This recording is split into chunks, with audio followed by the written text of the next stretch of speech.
Ndindi Nyoro is joining opposition officially after he was in the middle ground for too long. So what happened is that Ndindi Nyoro now wants to join opposition officially. But the question is, he's coming with a new party. And it was prophesied by the Intel guy, Mr. Gachagua, that there is somebody in Muranga who has a new party, who wants to come with a new party to divide the mountain, to do the bidding for Ruto. Because when you come with a new party, then you can say you want to go for the presidency. You want to go for the presidency so that you can divide the votes. At the last moment, you'll say opposition or oppositions, we are not doing well with opposition. Now I have decided to help the president because the opposition seems not to have a plan. Na utoke. Uliona vile kina Kingi walitoka, vile kina Uja Mama Lilo Chapchap walitoka kwa Azimio.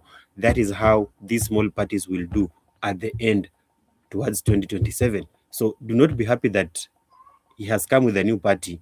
That new party is just a vehicle to be used maybe to divide votes, because come 2027 you may get that Ndindi Nyoro joins Ruto in government. And yesterday he was just speaking in a way that I really did not understand him, saying he wants to go to Uasin Gishu. I don't get it. Why do you want to go to Uasin Gishu? To do what? You are an MP of Kiharu. Your party has just been launched. You need to popularize your party first in Kiharu, because kama utatumia your party kwenda for re-election, then that means that you still be having a tough time, because Gachagua will not be. Gachagua hata kuonea huruma atijue ni one term. Hata uongeleshe Gachagua vizuri aje. Gachagua kama utajoin DCP, Gachagua will have a candidate for DCP. And you know how Gachagua is hardworking. Gachagua will get a guy who can do the work that you can do. Gachagua will get a new guy in there. So I want us to listen to this speech and decide for ourselves, is Ndindi Nyoro really sincere about this one-term thing, or is it Ruto's plan to have another presidential candidate in Central so that the votes in Central can be divided? Remember, Central imeshashinda Ruto. So what Ruto can only do in Central is to have different presidential candidates, ikuwe kama ile time ya Kibaki, Matiba, so that the votes can be divided. That is the only plan that can be done for Central. So I'm just thinking that maybe this is the plan that Ruto is working on, but I know it will not work, because Gachagua already saw this thing. Because why can't you have one party, but instead you want to have, listen to this guy. Let's listen to him. I want to appreciate my brother, the member of parliament for Udai, Mheshimiwa Dan Masako. Na pia ningetaka nikapue senior council ambaye ni center wa Nyamira, Okongo, Omogeni. Asante sana. Let's listen to this speech. They'll be getting a chance later as we proceed. I have been carrying a heavy burden, and I have to say this. You have been undecided to my compatriots, the people of Kenya. Because I believe, even as I make a political decision, these are the kind of decisions we have made previously. And there are some lessons we have gained out of that. Okay. And therefore, my heart has been burdened and have been burdened for many months, because I have been thinking and praying that in whatever direction I take, politically speaking, that the people of Kenya must be the great consideration that I have. Politicians always consider themselves first. Realize. No politician will consider you before themselves. It's always a game for them. And through the lessons of campaigns and the lessons during governance, I have come to appreciate that it's actually easier to campaign than to govern. And I say so because as we participated in the campaigns last year, and I'm saying this in good faith, I realized even after we won that the real battle was not in the campaigns. The real battle was in the deliverables that Kenyans expected. Everybody knows that. Campaign is easy, and I'm but saying this again in good faith, because we had a captain, and I always think that as you head forward as a leader, you must be crystal clear on where you are taking the people. Unfortunately, after we won, I want to be honest with Kenyans that we engaged in a lot of trial and error, and especially in the beginning years. And that is the reason I have been having a burden. that whatever I do in terms of politics, it has to be based on the right governance after the win, even as we head towards the winning. And the decision we are making today, and I'm communicating to Kenyans today, is on how we proceed forward. But as you all know, the choice on the table this evening, or the decision we are making, it is not about where we were and where we should be. Where we were, we left. It is a matter of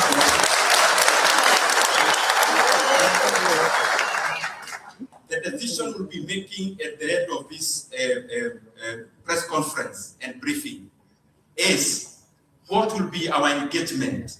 Where are the people of Kenya as we make this decision? Not just today, in terms of communication as we go around the country, but also past August next year. That to me is a more important and weighty matter. And as I have said as I was starting, it is a burden I've been carrying, because as we engage as leaders, as we engage this against the other, the Kenyan people are literally fighting for survival. And therefore, in my opinion, as we head forward, what I'll be communicating later, we must be crystal clear on the kind of things that we want to deliver to our republic, and especially the children of God who are the people of Kenya. As leaders, we have that obligation, and it has to be at the center of what we are doing. And as I get there, I'll give a few points in terms of the kind of things I think must form our campaigns and must form our deliverables as a team on this side of opposition. But I'll also be sharing how to deliver them. I have taken a lot of time. As I've been silent, wakati nimekuwa nimenyamaza, ni vizuri niseme, nimekuwa nikiangalia nchi yetu ya Kenya in all the sectors, and have actually single-handedly, with a very small team, come up with almost a full booklet. It's not a manifesto. We have had this word many times.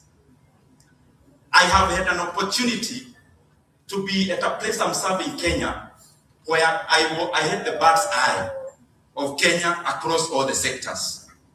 So I have taken time to scroll through every sector. What is it that we can do to the people of Kenya? What is it that we can do in every sector? So that after next year, August, Kenya becomes a much better country than even where President Mwai Kibaki left.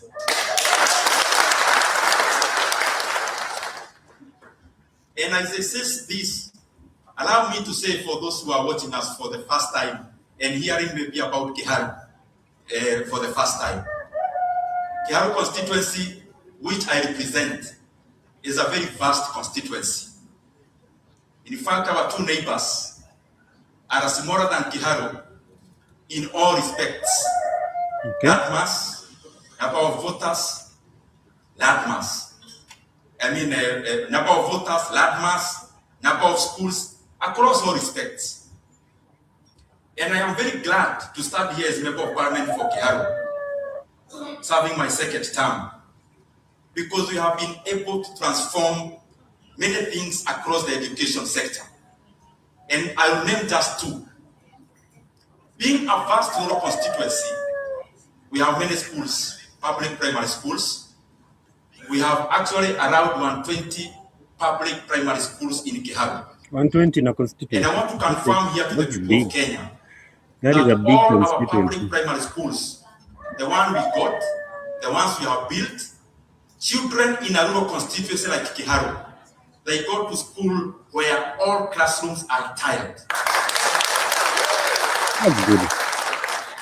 Na sio tiles peke yake, ni kutengeneza shule inakuwa shule mzuri, over and above building the new ones that we have done.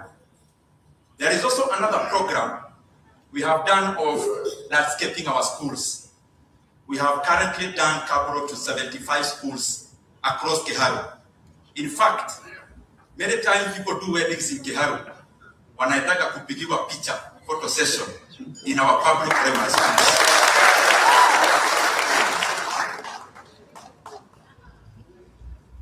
pili ningetaka nitaje, tuko na shule 65 shule za secondary schools. 125 primary, 65. And we have around 12,000 learners in those schools. We have a program we run called Kiharu Masomo Bora. And I want to confirm to Kenyans that fees across Kiharu in all our public day schools, fees is only 500 shillings per term. And learners eat in school, and they actually eat chapati every last Friday of the month. Ruto alitulamia atatuletea machine. Where is Ruto's machine? Man, this guy can lie. Hey, Ruto can lie. And that is my entry point. Chapati maker. Because allow me, my friends and Kenyans, because later I'll be giving crystal clear where I'll start politically and my participation. The few points I want to give is about what is the foundation of me doing what I'll be doing. What are my expectations insofar as the people of Kenya are concerned? And that is why that issue of education is my entry point. I believe as I stand here today, as we will hold hands with all Kenyans to deliver Kenya next year in August, we have done it in Kiharu to show that education can actually be reformed without necessarily adding taxes to Kenyans. By just reconfiguring the resources that we have. Yes. And in the education sector, these are my expectations, together with the people on the opposition side, whom will be seeking an opportunity to deliver Kenya next year. On the education sector, he has a vision. And I'll be giving just a summary. We start from ECD. I know it's a devout function. The points I'll be giving, some may require changes in law. Others may require just an executive direction. Others just funding. So I'll give them knowing that some may actually require changes in our laws. ECD, as it is in Kenya, we have to change it from next year. We have to change it and have our ECD trainers and teachers either at a TSC or a TSC equivalent. Yes. I think your county is messing up ECD. This is possible, so that we have a body that is looking at the welfare of all ECD teachers, from hiring to transfers to remuneration, so that even if they seek their welfare, they can canvass that in the national arena. Yes. The second thing is on secondary schools.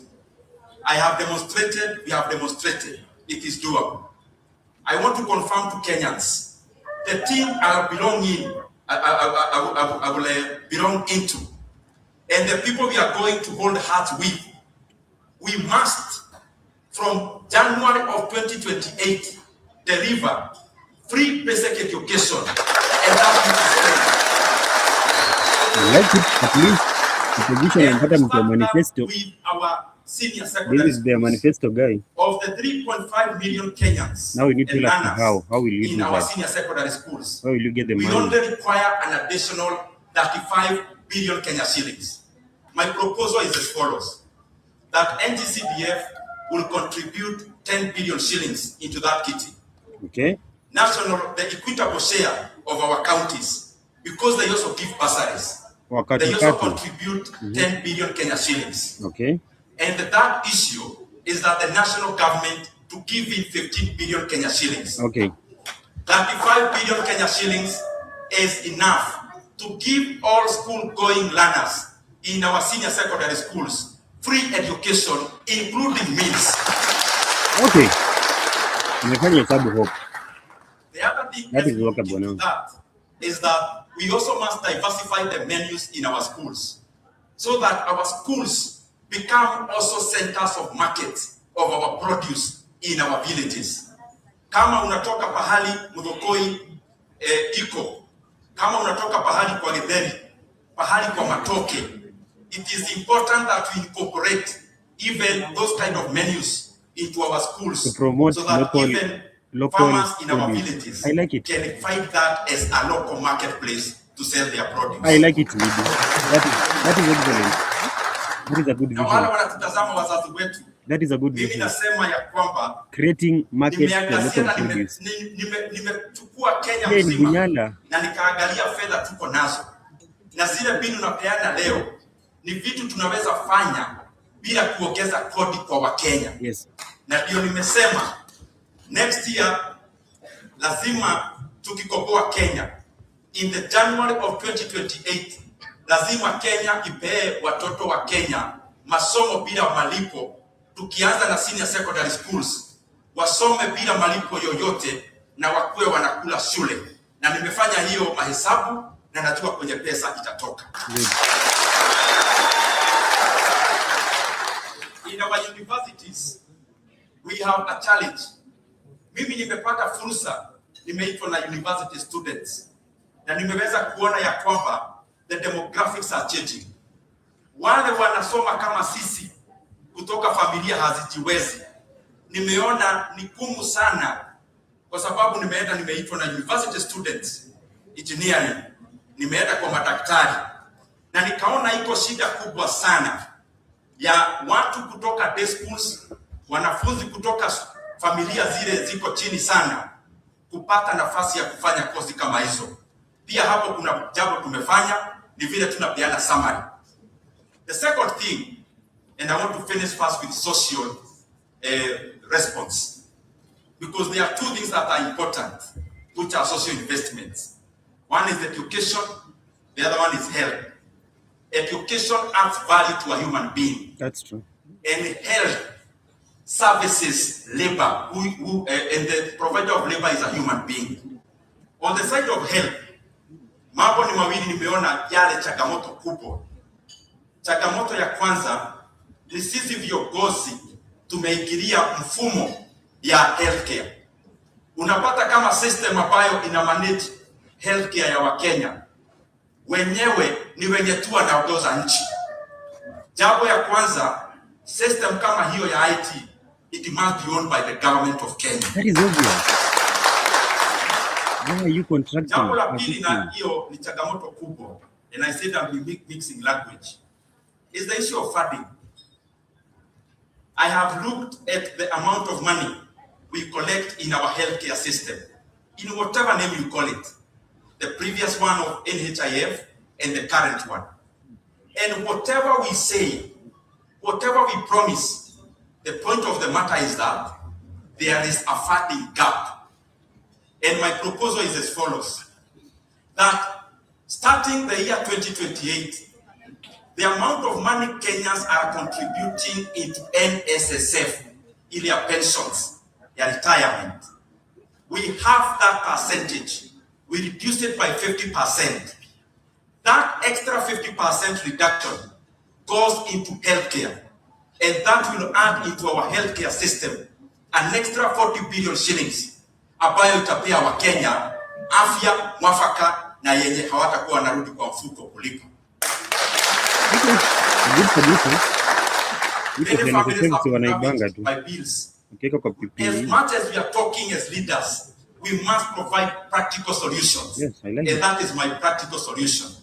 Within the same kitty of around 40 billion additional, it is enough money to take care adequately of all emergencies that meet Kenyan families, and also the chronic illnesses that are reducing many families into beggars. Hiyo pesa inaweza kufanya hiyo kazi. Na jambo lingine katika healthcare, the same money is enough to upgrade enough institutions here in Kenya, healthcare institutions, so that we can bring India here into Kenya instead of Kenyans going to India. You can die. You are dying. And we'll be transforming these institutions so that they serve Kenyans in the region also. The last thing I want to give in terms of healthcare, I have interacted with many doctors and I have interacted with many healthcare professionals. Dear Kenyans, we must bite the bullet. It is clear that Kenya is ripe. Again, I give an example for an equivalent of TSC. Even in healthcare, Kenya must have the Kenya doctors and Healthcare Workers Commission that will be managing the affairs of our doctors and healthcare workers. And I am saying this knowing that it is a default function, but laws are made for the man, not man for the law. You can imagine now that a doctor in Nyamira, if they get married in Kwale, they have to quit their job in Nyamira and seek a fresh job at the other place. If we have a national platform to manage our healthcare workers, this will be a good opportunity, first of all, to harmonize. Number two, also, to ease also their welfare in terms of transfers. And so that also, we have a united front when it comes to staffing of our healthcare facilities. The other issue I want to give, which have really troubled my mind, is the issue of jobs. The other day, I got a committee from one of the churches in my office. And they were coming to invite me for a function, a church function. There were two ladies in that committee. And just during the introduction, one lady even cried, even before they told me what the agenda of the meeting, why they had come to my office. Because the lady has a son who is a doctor, who is doing Vibarua. The other lady in the same meeting has a pharmacist, also unemployed. Every Kenyan watching us tonight, all families, most of them are having a challenge of people who have gone to school. They are willing and able, but our country cannot provide an opportunity for them to work. Dear leaders and Kenyans, this has to change. I agree. And I'll give a few areas. I'll just give a few. One is that all the economies of the world that we study, from Singapore that we all hear about, I know you are almost laughing, to South Korea, to China, and all these countries, the basis of growth which creates a synergetic movement in the economy is manufacturing. We have to deliberately grow our manufacturing sector to secure jobs for the young people of Kenya. And in this respect, you cannot talk about manufacturing without talking about the cost of power. And that is why, in terms of manufacturing, the proposals I have come with are domiciled, number one, around getting power adequate in Kenya, but also cheap. One is that we have to totally liberalize power sector. And the kind of lip service you are hearing from government is not enough. Liberalization has to happen. If an industry can produce their power to use and they have access to sell, they must be at liberty to sell it to the next factory. So that we have as many producers of energy as possible, because abundance brings forth lower prices. The second thing, in terms of bringing the cost of power down in Kenya, we have an institution called KenGen, majority owned by the people of Kenya through the government. The current valuation of KenGen is around 75 billion Kenya shillings. Yet it is a company that produces roughly 2,000 megawatts of power. An equivalent of KenGen in other economies is valued more than 450 billion Kenya shillings. Just to cite like two, Transport Power in Nigeria, Geregu Power in Nigeria. Currently, there is a transaction ongoing in Philippines, a country called EDC, producing less than KenGen, yet the valuation is $5 billion US. What am I proposing? That immediately, and I'm talking about early 2028, we must leverage the $500 billion assets of KenGen. The government must advertise internationally and sell 35% of KenGen into a partner that knows much more about power, so that we fetch close to 150 billion Kenya shillings and that money will go directly into producing more energy.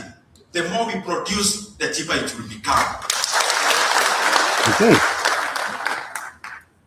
On manufacturing, the issue again of manufacturing policy, I am just trying to be brief. I have done a lot of research on the things I'm talking about, so I'm just giving top lines. Vitu tu zile summary. Manufacturing policy.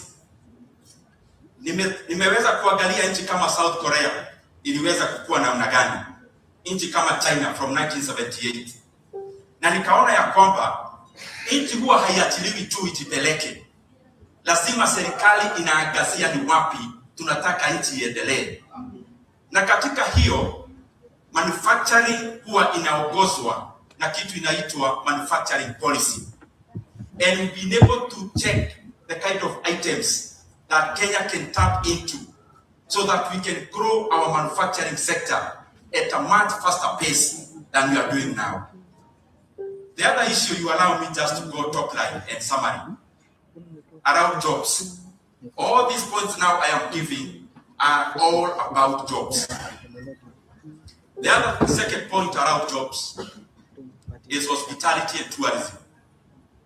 Currently, Kenya last year had maybe around 2.7 million international visitors.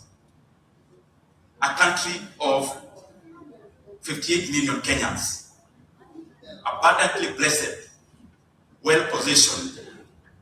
I have looked at cases, for example, Morocco, a much smaller country than Kenya in terms of population. Even in terms of endowments, Kenya is much better. Morocco had 19 million visitors last year. Albania, a country with maybe a tenth of our population, they had 12 million visitors last year. Clearly, there is something we can do so that we grow our tourism sector, diversifying what we offer, marketing Kenya better, and my target is that as a country, we should be able to attract 10 million international visitors. What does that do? For every 3 million visitors, we create 1 million jobs. If we have 10 million visitors, we are talking about 3 million direct jobs. And every one direct job in hospitality and tourism creates 3 more jobs indirectly through agriculture, through transport, and the rest. It is clear that we can do more, attract more visitors into Kenya, and clearly create more than 3 million direct jobs for the great youth of Kenya who are watching us tonight.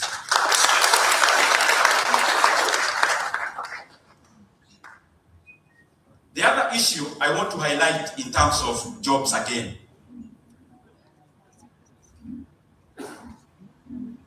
all this I'm giving is about jobs because I've realized there is no way you can say you are growing an economy when many Kenyans qualified are idle.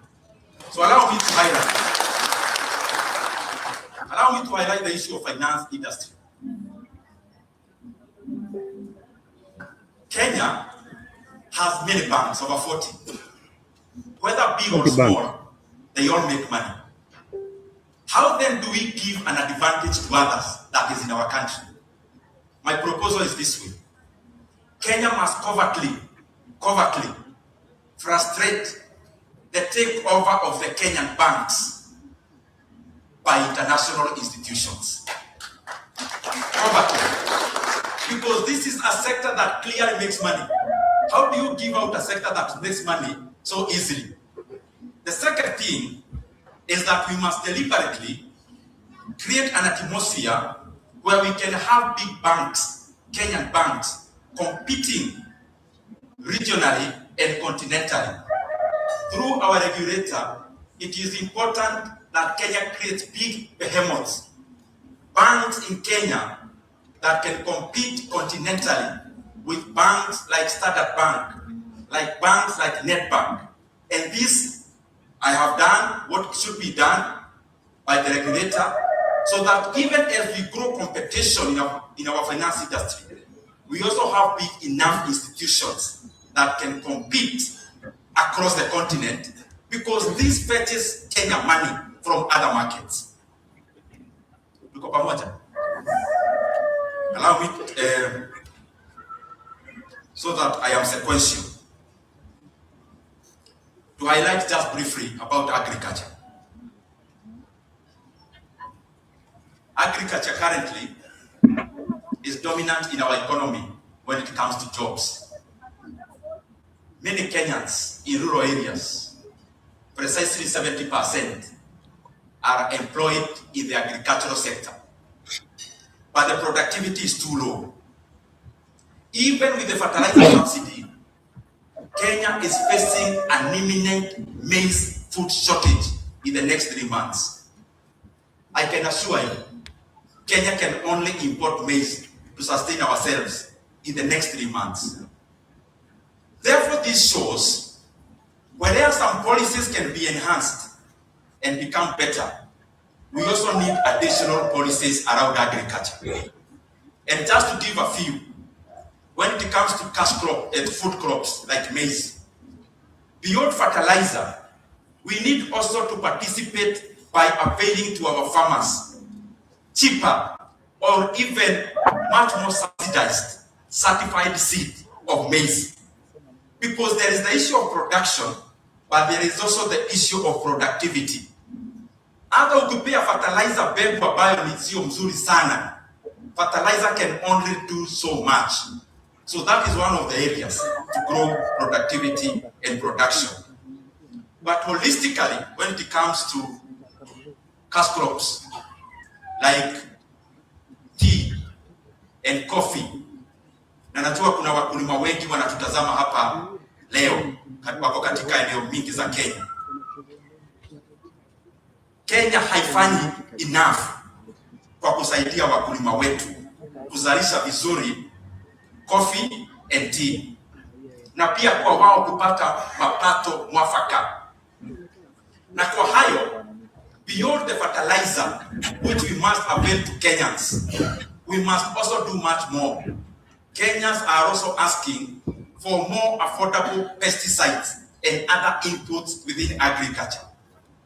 The second thing is about marketing. Yes, we grow this tea and coffee, but we can look at where we can fetch better prices, what kind of products. We must deliberately, as a country, embrace speciality, so that as we grow our tea, na tukikuza kahawa yetu, tunakuza ile iko na bei ya juu sana katika bei za kidunia na soko ya duniani. And agriculture has a potential to raise productivity to the millions of farmers who are engaged in it. Muniruhusu niende nikimaliza. Na nikiongea kwa sauti munisamehe, hii ni kitu ambayo imeumiza roho yangu sana. Because I think our country can do more, but there are some chokes and there are some bottlenecks that we have to deal with. Utaniruhusu niende kwa vitu zingine, sio sasa za kazi. Na so that I'm sequential. Hizi vitu nimezifanya mwenyewe, lakini ningetaka naangalia ndio tusiache ile muhimu.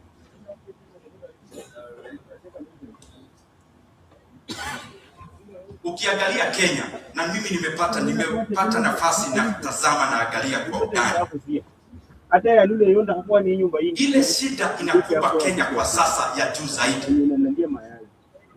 ni integrity of leaders, corruption and governance.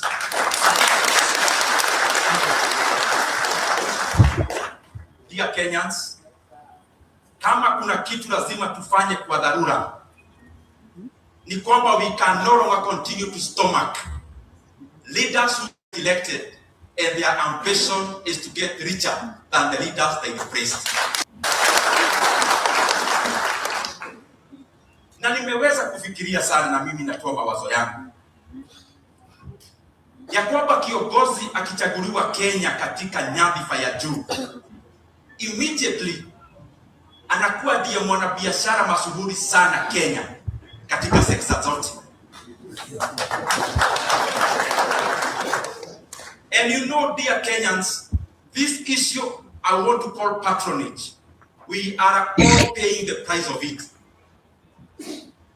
In the year 2022, we use a lot of cement in Keharo because of construction that we do there. Cement, a bag of cement was around 550 shillings. Now it is over 50% higher than that for the same. But Kenyans also need to know, for every cement you buy, whatever the brand, 90% of the chance is that money is going into the pocket of one Kenyan.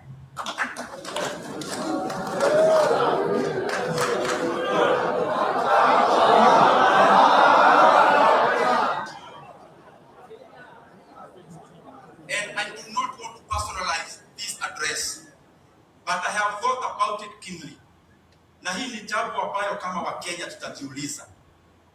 Kenya iko na tradition ya kwamba ukitoka kama kiongozi unaheshimiwa ukitoka ofisini. But the question we must ask ourselves as Kenyans, it is at what cost are we going to continue with this tradition? Even when it is glaring that people abuse power, must we continue to say as Kenyans that we want to continue those who leave power simply because they have gone, and yet it is glaring they abused power to make huge amounts of money? Hiyo ni jambo nataka tujiulize kama Wakenya. Na kama kuna jambo ambayo inazuia nchi yetu kuenda mbele, ni viongozi ambao ni walafi, wanajipenda na wananyakua mali ya umma. Kenya must criminalize proxy investments. Kwa sababu viongozi wengi wanaandikisha yule wakitaka kuown vitu.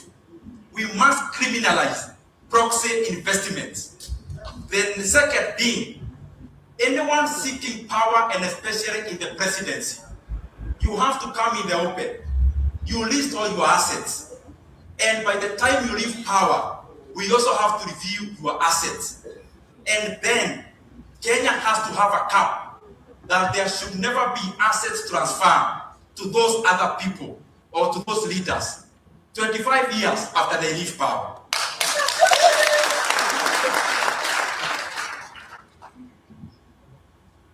Hii ingine nitakibia kiasi, mambo ya madeni. Kenya kwenye iko sasa, Wakenya wenzangu, kama kuna jambo ambayo inahujumu uchumi wetu ni mambo ya madeni. Kwa sababu sasa Kenya iko na deni ya shilingi 13 trillion shillings. Tunakopa shilingi bilioni 4 kila siku. Na Mkenya every Kenyan, including the one who was born today, is born with a debt of 228,000 shillings. Na tunaendelea kukopa kwa kasi than before. There are many things I'm proposing, including holistically growing our economy. But the silver bullet that we have as a country to come out of this issue of debt, dear Kenyans, is oil and minerals. Kwa sababu Mungu amebariki nchi yetu. Na tuko na mafuta Turkana, tuko na minerals. And the more the reason, dear Kenyans, we must guard these assets viciously. Na ndio mimi natoa onyo kwa viongozi wetu. Wale mnahusika na mambo ya mafuta Turkana, lazima mkuwe na huruma na Wakenya. Mambo ya mafuta ya Turkana inafaa isaidie kaunti ya Turkana na Kenya mzima, na itusaidie pia maneno hii ya madeni kubwa.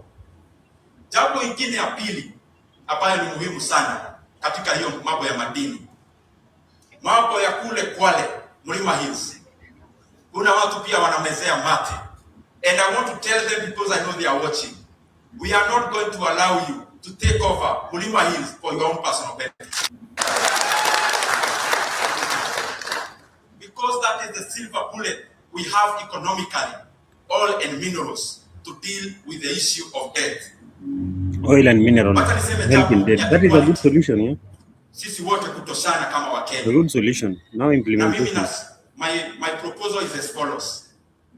That from 2028 January, inua jamii ile tunapea wazazi wetu. Na mniruhusu nikisema figa zingine ziko chini kiasi.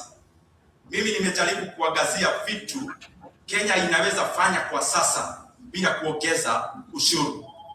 Hii 2000 shillings tunapea wazazi wetu, we must increase it in January of 2028 into 3000 shillings and increase another 1000 shillings after 3 years, because the bill of every 1000 shillings is 12 billion Kenya shillings per year. The other thing ni maneno ya mahakama. Naanza kuongea haraka ndio tuite viongozi wengine watusaidie. Ndio tuweze kupeleka mambo ya mahakama ikuwe so that we give justice to Kenyans across the board vizuri. My proposal is that we double the capacity of our judiciary in the next 5 years, but also number 2, tuweke kwa sheria that our judiciary must receive 1.5% at the very least, 1.5% of our national revenue per year. Hiyo jambo ingine nikienda kumaliza, mimi na propose hii mambo yote tuko na system kama ya e-citizen, ile ya SHA, ile ingine ya NTSA. Kenya to create a company called KDSS. This company to own all these entities. Then it gets listed in the NSC, but the government of Kenya to own 51% of that company. Ndio tuondoe hii mambo ya patronage. Ukienda hii citizen, ukienda hiyo ya SHA, ukienda zingine zote, unapata wanasiasa ndio wanafanya hizo biashara. It is better for the people of Kenya to own these assets other than being available for patronage. Uniruhusu wa Kenya sasa niende kwa mambo ya siasa.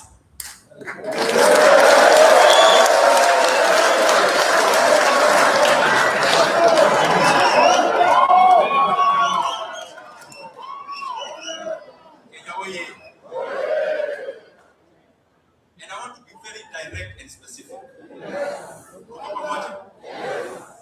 One, for avoidance of doubt, just for avoidance of doubt, I know you all know we left government long time ago.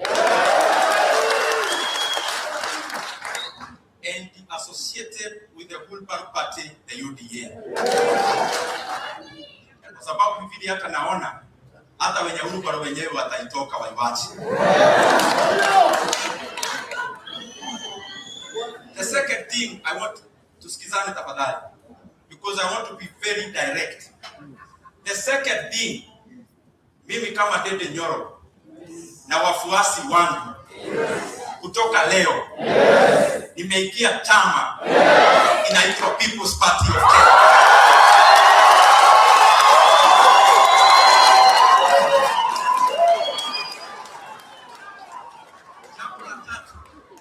Jambo la tatu tuendelee vizuri.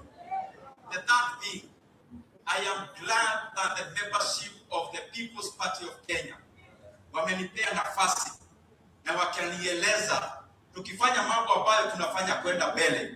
Wameniuliza kwa sasa tuongoze hiyo maneno.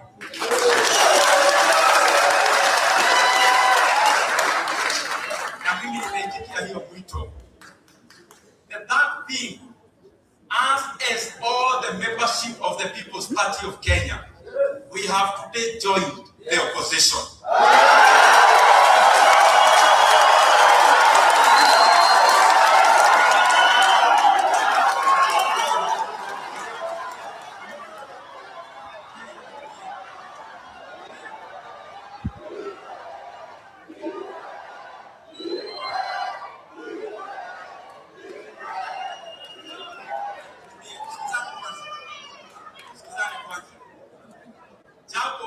The other point I want to request the Kenyan people. Unasikizana? Ukiangalia viongozi wale watapeleka Kenya mbele from next year. I also ask happily the people of Kenya. Waangalie pia People's Party. Pia wao wako na wanaweza shikana mkono na wengine na tukoboe Kenya August of next year. I also want to say this. I have taken time to consult almost all the opposition leaders. I have sat down with Peter Munya. I have sat down with Honorable Mother Karua. I have sat down with Honorable James Orengo. You know, my brother Sifuna is my brother. I have sat down with Honorable His Excellency Rigathi Gachagua.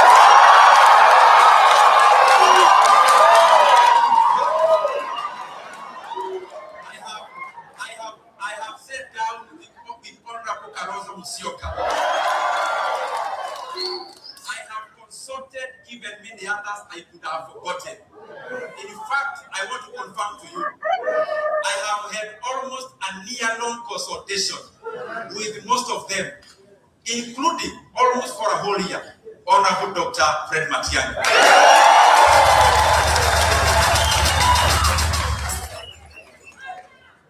And therefore, I want to say this.